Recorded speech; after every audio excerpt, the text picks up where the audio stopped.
Welcome back to Drinking with Craig and Roger. I'm Craig. I'm Roger. We are continuing our discussion about Scotch whiskey. In our first video, we did an overview, how it's made, and we sampled blends and a single grain whiskey just to kind of see what all goes in that. So if you haven't seen that video, make sure to check out the link up there and go and watch that first. But now we're on to the single malts. It's about time. Oh yeah.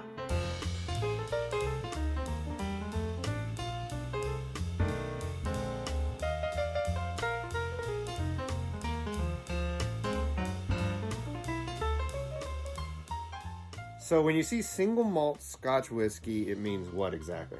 It's made of 100% barley malt by a single distillery. Okay, you have the country of Scotland. Yes. Now, if I'm looking at the map, what are the main regions I'm going to see if I'm looking at a bottle in the store? Generally, the bottles will say what region they're from. Yep. And you're going to have a highland Up in the north. up in the north, and Speyside is a highland, but it's a special little area of it. That's right, I've seen both. So Speyside, if you see a Speyside, it's also a highland, but a highland is not a Speyside. That's not It's necessarily that one area. Yeah, like they have their own quality Speyside. Oh yeah, if it's a Speyside whiskey, they will say Speyside, not highland. They're proud of it. Okay. Okay, and then there's the lowlands, and they will just say lowland. And there's not as many of those. No, there aren't very many. I don't know. I guess people prize the highlands more. Yeah. And then there's the island whiskeys and the coast, which sort of share that. And Campbellton, which used to be considered a region, but now there are only two distilleries, Springbank and Glen Scotia. So I would want to lump them in, with the island whiskeys, because they're right on the ocean. And so all those, Islay is probably the biggest of all those. And that you're kind of lumping all those together. All these ones close to the ocean. Yes. Very similar, Islay and island, because they kind of absorb some of that salt air at the ocean front, the iodine, stuff like that. Yeah, the Atlantic Ocean is not a quiet place. No, it's miserable. It has lots of waves, high waves, lots of high wind. Yeah. It throws that spray all over the place. And, if you're within a few miles of the ocean, you're going to get that on your face. And it's going to get into your warehouses where you're storing your Scotch barrels. Yeah. Okay. All right. Fair enough. Okay. Let's go through and taste each one. Sure. I want to know what the differences are. I'm excited. Okay, let's go. Auchentoshan. This is a lowland, correct? Right. If you start in England at the northern part of the state and cross the border into Scotland, this is one of the first distilleries you're going to come to. Okay. So you say this is a lowland, so these are more mild and subtle. They're sort of round and malty, basically. Let's give it a whirl. Let's give it a whirl here. Pop. Nice cork pop. So looking at the box, it doesn't say it's a lowland, but it is. Yes, so that speaks to that whole, the highlands being the prized wood. Even they don't want to say lowland because maybe you won't pick it up, but it's nothing to be ashamed of. No, it's got a great name. Auchentoshan. Auchentoshan. That's a great name. Now, talking about this is the 12-year-old. This is kind of their standard one. They have Oloroso sherry and bourbon casks. And mixed together in a big batch, and this is what you get. Okay. And it's triple distilled, so it's a little lighter than some of the other whiskeys. Oh man. Smells great. Very fruity. Jeez. Oranges and maybe some cherries. Oh man. What do you think? It's round on the nose, that's for sure. Round. Yeah, no spices, no smoke. It's very clean. Clean but deliciously fruity smelling. To me. A little orange, maybe? Oh, a big time orange. Yeah. Down the hatch. Nice. Oh, very smooth. Very smooth. Very. I actually did catch just a hint of smoke at the very end. Maybe of a little bit of smokiness. It could possibly have been in the water from the peat that the water flows over, because that can be kind of fuzzy too. Okay. Super good. As you say, it is lighter, very easy. But it has got more body than some of the lightest of the Speyside malts. Okay. I could definitely see that. And this box says mandarins, toffee, and honeysuckle. Ooh, oranges. Okay, there There's we the go. oranges, yeah. To the nose, creme brulee and citrus with our signature nuttiness. See if we detect that. It is delicious. It is nutty. It is so good. I would totally drink this with dessert, like with ice cream or something. This would go so well. Oh, yeah. But we would recommend when you're starting out, start out with the base age of all these different kinds of scotches, Which right? is about 12, yeah. Yeah, and in fact, that's pretty much all you could find until like maybe 30 years ago. Right. And with this big craze in, ultra premium whiskeys, Yeah. with the bourbons going up and whatever, Scotch has done the same thing, and they've come up with different expressions. What is going to change? Just the character of the barrel. One of the problems you have with aging any kind of whiskey, if it gets to like 24, 30 years, okay, first of all, its character begins, the character of the initial batch begins to decline, and it becomes hard to distinguish it from other things. And the other thing is, if you're not really careful, it'll start tasting like wood. Absolutely. Like the barrel. Single malt scotch is a category where you can spend as much money as you want, and people will talk about how the 43-year-old whatever is amazing. But I'm sorry, you don't have to spend $500 to have an excellent world-class drink. Oh no, yeah, this I think was somewhere around $60 to $70. $60 to $70 US. Yeah. So, which is a little higher than some other 12-year-olds. Yeah. But still not bad. So I say delicious on the lowlands. Okay. But I know it's we have many miles to go and many larger flavors to come. Oh yes. So now we're in the Highlands. This is Glendronach. A lot of Scotch nerds love Glendronach. I gotta say, they recently had a controversy. There's a thing you will see on labels. This is non-chill filtered. And they always said that, and they removed it at a certain point and started chill filtering everything. And people had a conniption fit, and I believe it's back now. Chill filtering, what is it, and is it important? Well, when you have a whiskey or even a beer, and it's in its natural state, okay, there's a little bit of yeast in it, and a little bit of other particles, very sediment, small, like tiny little things. Yes. They're sort of in suspension.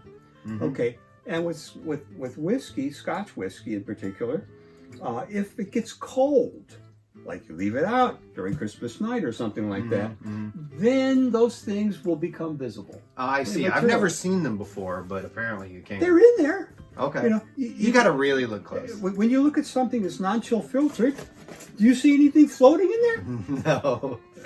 No, not really. No. But I know it is important to people in other markets, particularly, let's say, Asian markets. Well, it's because they don't want to see any sediment in there. The complaint is that when you do that, you remove some elements of the flavor components. I find that to be highly possible. You've been drinking Scotch since the 70s. Yes. Is non-chill filtering a big deal to you? No. Okay. If the bottle says non-chill filtered and I wanted it, I'll buy it. If it was chill filtered and I wanted it, I'd buy it, because it's not, there's a tiny difference. Tiny difference. Tiny. But doesn't make a big enough difference to you. No. But it is probably a mark of integrity and quality, I think say. so. It's more of assurance than anything. It's tradition. Yeah. This is whiskey was not chill filtered until the latter half of the 20th century. All right. Highland, Glendronach. What are the characteristics of a normal Highland Scotch? Well, it should be a little heavier than the lowlands. Yeah. It should have a little bit of smoke in it. A little bit bigger, a little bit sharper, and a little bit smoky. And sometimes a fair bit of smoke. Now, Glendronach is famous for making sherry bombs. Like this is aged in Oloroso sherry casks. So it has a heavier influence, but I don't think at 12 years that influence is as pronounced as it is at older ages. Well. But I certainly smell it right now coming off of the lowlands. little more heavy malty smell, that's for sure. Mm-hmm. Oh yeah, it's a much heavier nose.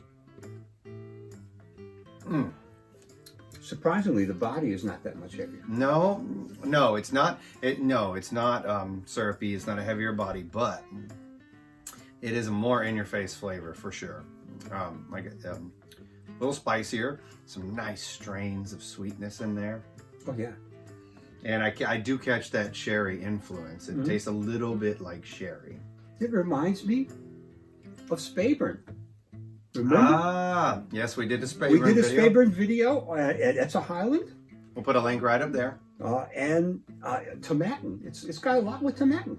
It is closer to Tomatin. I think this might be a little heavier, a little denser and heavier than those two. There's a little bit more going on than the Speyburn and the Tomatin. But those were other Highlands that we did in the past. You can check out. And we did a Blairethal too, but that was a very special one. That was a special one. Ooh, that was good. So this is delicious, but definitely different from the Lowlands. I'd say much richer, much fuller.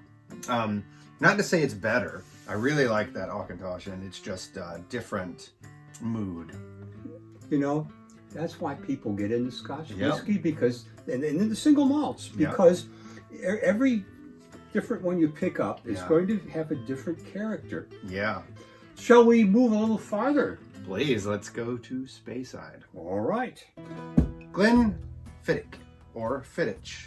One of the most popular of the Speysides, right? Absolutely. That and Glenlivet, you know, are the two most well-known ones. What makes Speyside so unique from the rest? Well, I think it has to do with the River Spey and even Glenlivet. The way they distilled it, it turned out to have a lighter body and very nice taste to it.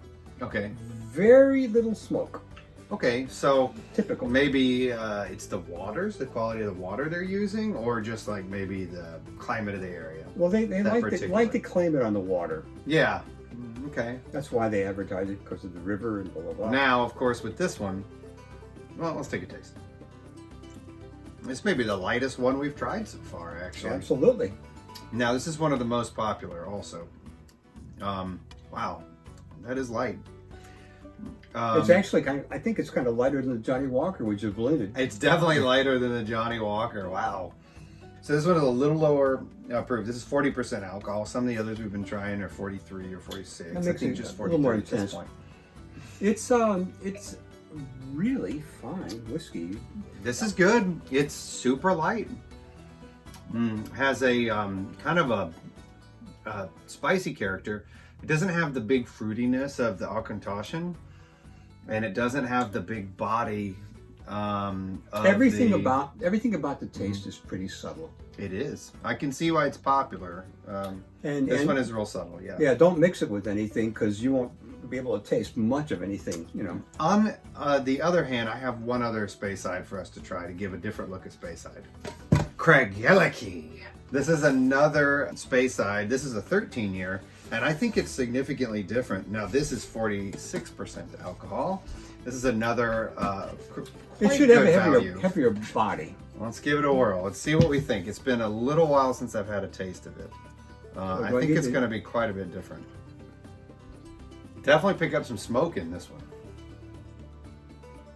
Well, very similar notes. It's funny going back and forth. The Craigellachie is a little brighter and fruitier. There is a resemblance here. There definitely is, actually. Whoa. Ho ho. The Craigellachie is a lot bolder. Oh, and the smoke and the taste. Now the smoke comes out in the finish. Smoke comes out in the finish. It's lightly smoked, but this is a much bigger flavor. I get some of that same, what I would describe as spice characteristics from each. When I hear Speyside, I think of like a signature spiciness to it in its own way. That's, for lack of a better word, that's my best description. Oh, you have visions of this guy sipping his scotch as he's out fishing in the river, catching, fly fishing, you know, and catching them, right? Yeah. I don't know about that, but okay. The Craigellachie is the bomb. These are definitely two great ones to try. This one I would say, especially more for the beginner in Scotch. This will help you kind of get into it because it's a little more subdued, but still very delicious and easy to drink. Widely available. It's widely available and it's affordable. Craig Leachy is a little hard to get to. Now, I think it's because they gave a lot of their stuff to blends. In case we haven't mentioned this, there are some distilleries you would have to sell your mother to get, a bottle from that distillery. Yeah. Only because all of it is sold for blends. When I was collecting, I tried to get a bottle from every distillery in Scotland, a 12-year-old bottle. Over what, like 35, 40 years? I got over like 20 some years. Okay. And I got about 120. Wow. But there were still like 6 or 7 that were just totally unavailable because they were never put into a bottle as a single malt. They were all sold, for blending. Yeah. My personal pick would be the Craig Leachy. But it also has my name and your middle name in it, so. Craig is a good name. It's a great name and a great whiskey. Absolutely. Good value. Both good values. Give them a try. It's not that expensive, Now, we've covered the 3 mainland styles. Now it's time to move on to the coast. Islay. Tell us about it. Well, Islay's an island off the southwest coast of the main island of Scotland and England combined, and Wales. They're pretty famous for producing whiskey, heavy in body, pretty malty, with a lot of smoke from the wet peat that they have to use that's local. And peat is just briquettes made from bog mud, essentially. It's vegetable matter. So okay. if you mowed your lawn for a couple million years and you just put it down there in the same place and it kept condensing and condensing, it would turn into this stuff which is combustible because they didn't have that many trees and this was free, and so they used it. That's it. Okay. That's entirely it. But around the coast and on the islands, which are not very far from the coast because they're not very big, the peat was wetter than it was in the middle of the main Scottish island. So it's going to be, smokier. But the peat gets into the whiskey how? There are 2 ways, I guess. Water going over the peat can get a softer peat thing into the main brew. Yeah. What happens is when the barley sprouts, these little plants come out and the nature of the starch in there changes. The little plants will keep growing and eat up everything in there if you don't stop it. So that's why they heat it. They kill the plants and then they have all this malt there. Okay, and in heating it, the smokiness of whatever they're using to dry it, or non-smokiness, gets into the malt itself. Yeah. Finlagen is a good, very affordable entry point into Islay whiskey, I think, right? I think so. But there is no Finlagen distillery. Okay. There are a number of Scotch whiskeys around that are, the name of them does not correspond with any distillery. And what that means is someone, somewhere, has bought the whiskey and then aged it or whatever, but they've bottled it under a different name. You smell that nose and you smell smoke. Yeah, smoke is the predominant character. There's a little sweetness of the malt in it. And this is a more mild thing. This is a 40% alcohol, probably younger version. There's no age statement. So this is closer to the base spirit that they're getting. But it does say old reserve as opposed to their young reserve. Yeah, like it means anything. So, let's see. Definitely way more smoke than any of the others that we've covered. It's nice. I nice and sweet. If you like it, it's great. I taste the ocean. Sea kelp, kind of a thing. Oh, wow, is that a complex taste? Yeah, I'm getting some different notes as I keep sniffing it and tasting it. Nice body, full body. I mean, not overpowering, but it's got a very substantial body. I keep tasting That smoke, and I taste iodine, don't you? Oh yeah, yeah, definitely. I even taste the sea in this. Very briny, sea-like, smoky. I mean, has a rugged flavor, but it's also sweet. Oh, absolutely. So if you're curious about this style, one of my problems with Isla is like I said, people are like, oh, you got to try Scotch, man, and they give them the biggest hulking beast of an Isla smoky whiskey they can find, and people are totally turned off. So not only are they not all like that, but not all Islas are like that either. This is a good example of a very gentle entryway into Isla. Now, what do you think it is? There's a big mystery around Finlagen about what it is, since it's a private label product. And you've told me before, there's only a certain number of distilleries in Isla. Well, of the distilleries in Isla, the ones that are famous for being smoky are Lefroy. Lefroy is noted for being very smoky, but it's also, its body is very oily. Yep. Ardbeg as well. Ardbeg as well. Lagavulin is another one that is noted for being smoky, but its basic taste is a little darker, a little more water-based rather than oily. Okay. And this is not that oily. So my guess is that this is, Lagavulin, but Lagavulin is being marketed at 16 years. We have Lagavulin! 16, okay, one of the all-time classics. This is about, $25, $30 a bottle. This is $120. Right. It's a big difference. So I am curious. I have never had them side by side. So let's see how much of this we can detect in this, if any. In the nose. Oh man, I smell that the same smoke stuff. is much more pronounced in the Finlagen. No. I'm smelling they are similar though. Yeah, the flowery smell. I am too, actually. It is the same. Yeah, they smell very similar. Now let's give it the taste test. Lagavulin first. It's yours. I'm happy to try it. Oh my goodness. Oh goodness, that is good. Not extremely oily. But a fuller body for sure. And wow, it's so complex. So many different things going on. It painted a picture, right? As my eyes were closed, I could see like swirling tides and all that kind of stuff. Like wow, that is good. I see mermaids out on the rocks holding up glasses to me. You perv, of course you would. All right. Now we're going to go back to Finlagen. Wow. I got to say, going back and forth, the Finlagen is kind of holding its own in a different way. It's much more bright and brash. And well, it should be. The sweetness is like lingering. Like they each have a long finish, but in the Finlagen, it's a very sweet finish. Well, if it's the same whiskey, but this is 4 years more in the barrel, it's going to make a difference. It's got to be way more than 4 years. I can't imagine this is 12 years. Maybe How could 10. they sell it?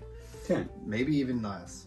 But actually, it doesn't taste incredibly youthful. So No, it doesn't. After 8 years, it doesn't taste. Shoot, in Italy, they sell Scotch whiskey at 6. Wow.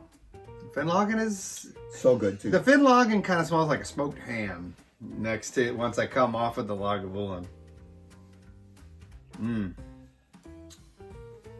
They're both really good, and they definitely taste related. Oh, I think you might have nailed it. It's at the very least Lagavulin spirit. At the very least. Probably aged somewhere else, but that's okay. Could be. But these both give us a great idea of what Isla whiskeys are all about. Like, you really do have a much more pungent sense of its terroir, so to speak. Like you get the place in there. The ocean. Oh, it has the roundness and the maltiness and the smoothness there, but you get so much more of the smokiness and everything else on top of it. It sort of overpowers it. And with the space sides or the Highlands, you might get some of that, These are it's completely way to the back. It's way to the back. This is in front. This is slapping you in the face. When you get ones that are aged a long time in sherry casks and stuff like that, it mellows it out, but it's still quite pronounced. These Islay whiskeys are good young. There's a 5-year-old, the Wee Beastie, is a great one that is super young, and it's fantastic. And they're great really old. They really hold their own across the whole spectrum. So we've covered Islay in some small way, and now we're going to talk about the Islands, which you said are kind of related. Talisker is one of the island whiskeys. Yes. And it is very similar Isle of Skye. to Isle of Skye. Yeah, it's very similar, around the big island, but it definitely has its own unique character. You know, that is not to say they are in any way the same as Islays, but they share a lot of the same characteristics. They will be malty. They will be kind of heavy. They will be Smoky, usually. Smoky. Very nice. If you like this. The Talisker Storm is a non-age stated, more entry-level way to taste Talisker. And it's pretty dang good as well. Oh, wow. Completely different nose, though. It smells completely different than the Lagavulin. Well, I'm trying to... I don't smell the smoke in it. And it's at a little stronger proof. It's almost 46%. So 92. it should be pretty potent, you know. Let's give it a whirl. Still really damn good. It doesn't taste the way it smells. Oh, you can't complain about the smoothness of it. It is smooth. And it has a light amount of smoke. I definitely catch that smoke on it there at the end, the peat. Oh, it's... Regular Talisker has considerably more peat. But I think this has the same signature flavor of Talisker. More of the spiciness of some of those Speysides, actually.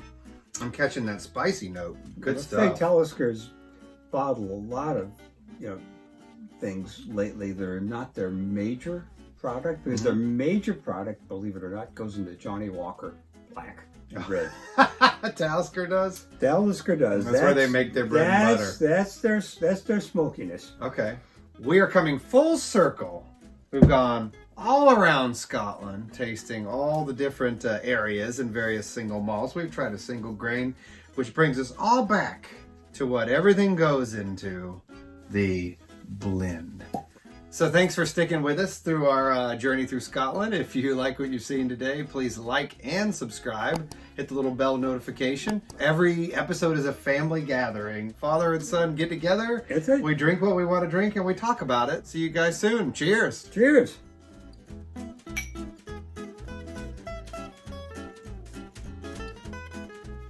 All right, here we go. Just look natural. Natural. Look fun and look like you're having a good time. Be a real boy. Did I say that they were not? They were topless. I forgot to say that. Mermaids are topless. That's the way they are. Always topless. We will, yeah. Oh, I cut that Okay, out. we will cut that out. It's like people that get to be like 90, they're all about the same. They don't have a lot of big differences, Maybe not. You can cut this out. Don't mind if I do. I love it to peat. Let's get to the peat. All right, here we go. Time to peat it up. The pita can't be beat. Okay. I'm a rhymer and I don't name it. Whatever. Oh boy. That's terrible, isn't it? I know what I'm going to do with that.